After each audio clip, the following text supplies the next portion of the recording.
Hello everyone. I want to thank you for coming back to my channel. And this is called Government Number 3. And I named it that way to express why each of the different, this one is an experience I had with the city of Martinez.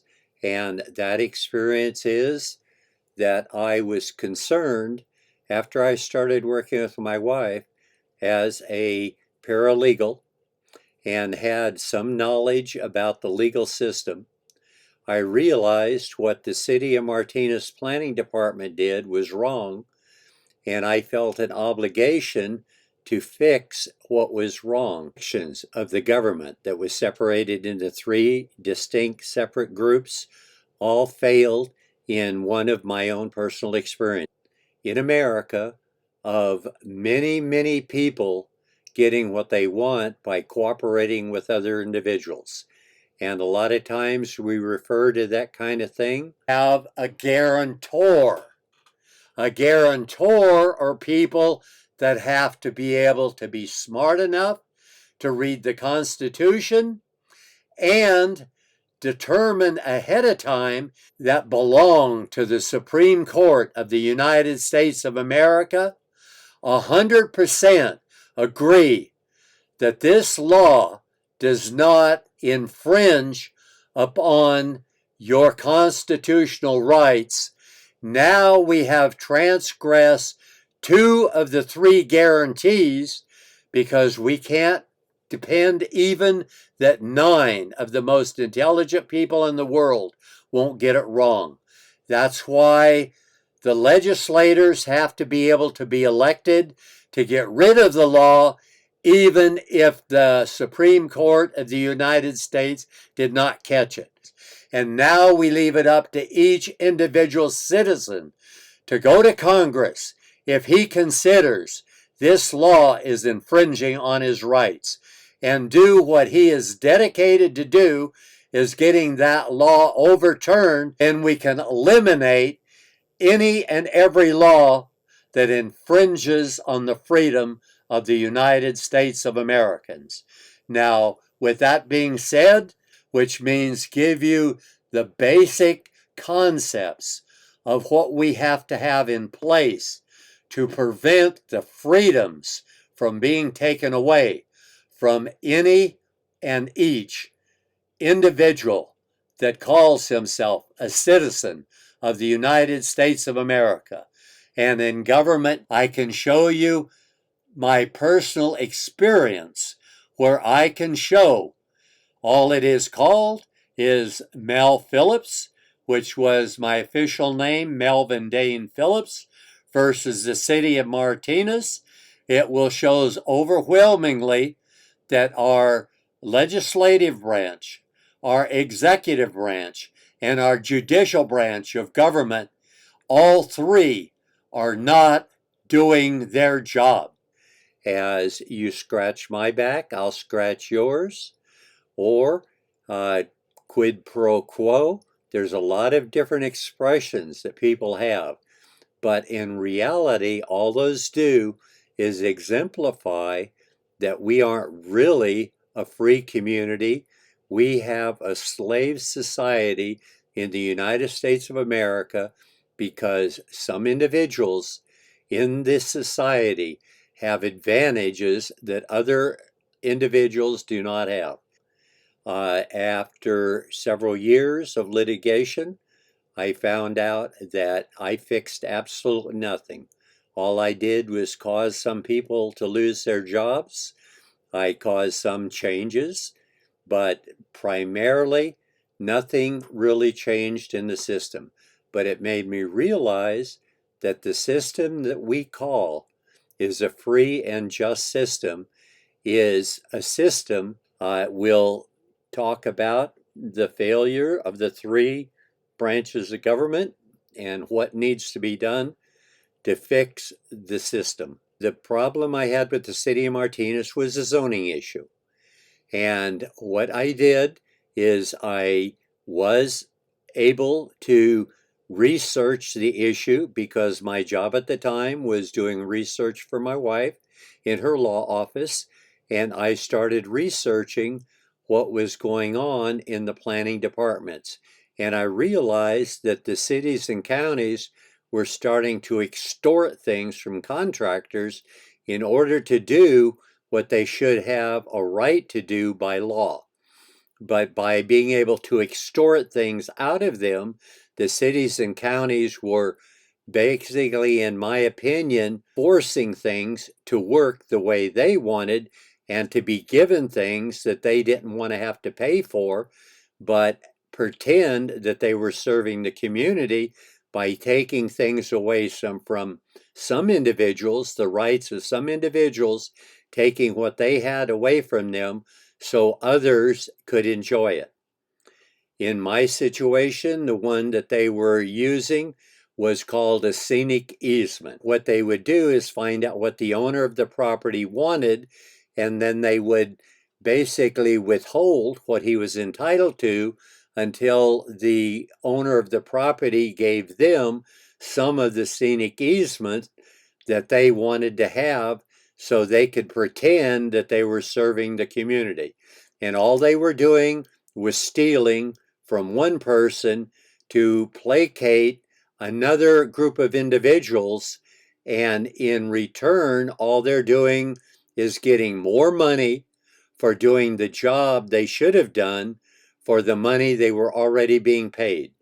So that's why our counties, our cities, and our states and our federal government have all run amok. Now, when I read the code, I realized that I had to file a lawsuit against the city of Martinez. I did sue them for $1 million because it was going to take a lot of my time to go through and do this. I had encouraged Stanley Taylor, one of my friends, to help me with the research and doing the legal work necessary to be able to get what I was entitled to on 163 acres in the city of Martinez. Was zoned R10. That means for every 100 by 100 foot of property, you would be able to get one lot. That's roughly about 4 to 5 lots for every acre after you take out for the streets. The city had told the prior owner is they had done a general plan that said some of the property could be built on and other was kind of steep property, so they didn't want that built on. Now, that I have to say did encourage me to go ahead with the invention that I came up with called the Taylor Tire Wall. And the Taylor Tire Wall is, in fact, a retaining wall that is designed under the structure of a suspension wall. Now, the difference between a Taylor Tire Wall, every other retention wall is a structural wall. It has to be planned from the ground up. It has to have a base to support it. It has to have a wall that supports it. And that is what all of the walls take so much concrete for, and why most of the walls are being restricted. Now, I live in Calabasas, and Calabasas just outright has a city ordinance that says no retaining wall can be built over 6 foot. With the Taylor Tire Wall, a retaining wall can be built in 15-foot increments, and unless you look very closely, you don't even realize you're looking at a retaining wall. It just looks like part of the landscape. Problem that we have with government is they're taking away all incentive of people to invent things that actually work and get the job done. Planners that are being hired are basically interfering with the system that we have, which is a capitalist system that encourages invention. And by discouraging invention and allowing the cities to make rules that will interfere with the new inventions that should come along, we have now a slave society system. I sued the city of Martinez for $1 million. The city of Martinez attorney told the court that it was a planning issue, and the city of Martinez had this regulation, and everything needed to be done with a writ of mandate. Now, I did tell the court that that is true. If they had that system they had accepted, if you did not sue them for money, you had to do a writ of mandate. But if you sued them for money, you had to do a lawsuit anyway. Martinez is the county seat for the Contra Costa County. So I am suing the city where the courthouse for the Superior Court for the county is located. And my wife advised me before I got started, you can't fight City Hall. Let's not waste our time. So she was not on board for helping me resolve this issue. So I chose to go ahead, information available to me by using her law office as a research to find out what the laws were and make sure the city conformed their laws with what the state and federal laws were. After spending 5 years of suing the city Superior Court by ruling for the attorney of the city against me, or to the appellate court. After going to the appellate court, you have to go to the state Supreme Court. If you lose at the state Supreme Court, then you can do a writ to the federal Supreme Court of the United States of America. I did all of that. I did all of the necessary work. I had to reformat everything. It's just not a matter of copying and pasting what you did for one court to another. You have to redo all the work with different rules.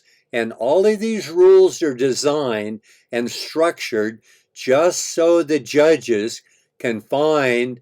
I went through all of the headache. I went through and did it, and no one listened to me. Now, over the years, I have a little bit of a personality where I don't quit easily. So I started doing the whole system over again with the intent this time I'm going to file a writ of mandate. But having to go to the planning department, having to go to the appeals board, to the city council, and all of the separate meetings that it's required to do just to make this work, an interesting thing happened to me. The law that the city council said they had adopted, I found out at one of those meetings I went to, it was on the calendar to adopt that law. So in my case, the city attorney had lied the Superior Court to the appellate court and the Supreme Court of the United States of America. Now, after going through the whole process again, I went ahead and I filed the writ of mandate. Now, most people can probably guess because they're smarter than I am, and I have to go through the experience before I believe that anything so stupid is actually going on in a government of people that have IQs 2 and 3 times what mine is. But I realize from experience that it does happen, because sure enough, when I went back to the Superior Court with the city attorney, and the city attorney toward the court asked for money, you have to do a lawsuit. And I told the Superior Court judge, that's exactly what I told the court when I came in the last time when they dismissed it anyway. And needless to say, this Superior Court judge dismissed it the same as the other one did. The thing, why am I doing what I'm doing now on YouTube? People says, oh, he's just venting, he's complaining about what he didn't like. No, what I'm doing is I'm trying to express to the high IQ people that there is another way to do it. Now, I'm not the only way that it's ever been done. We all know a gentleman by the name of Timothy McVeigh. Timothy McVeigh was murdered by the United States of America. And why do I say that? Because Timothy McVeigh was a veteran. He was a decorated veteran. He was a veteran that had done what the government taught him to do, which was to kill people from the other side. And he was very efficient at what he did. But when the government started killing its own citizens, Timothy McVeigh was outraged. He could not tolerate the idea that he had supported a government that was so corrupt that it would go kill its own citizens. So Timothy McVeigh, trying to figure out how to fix the system, chose the Oklahoma federal building that had a daycare center in it, and he made up a bomb and he murdered the people there as well. That's why I say no one has a right to kill another human being. All Timothy McVeigh did was exactly what your United States government did to their citizens. The difference is the United States citizens that murdered their other citizens got away with it. Why? Because they were called government employees. Did they do anything any different? No. They illegally murdered people they had no right to murder. And they pretended that it was okay because the horsepower engine knows if it doesn't agree with you, kill it. And that's exactly what they did. They used snipers to murder the wives of men that they were trying to control that weren't going along with them. So they just murdered the family members. Now, that's why these adjustments that I talk about have to be made at some point, or the United States of America will no longer cease to exist. As I said before, this is not criticizing any American citizen, not one. What I am challenging, and no more than that, challenging every high IQ person. So if your IQ is 20% above average, that means if your IQ is 119 and over, it is your responsibility in my plea to take a second look at what you think. And if you see any fractures in the glass that covers the laws or the rulings that have been made, I inspire you to get on board and make noise and clean up our government so the American citizens can return to absolutely freedom of their citizenship.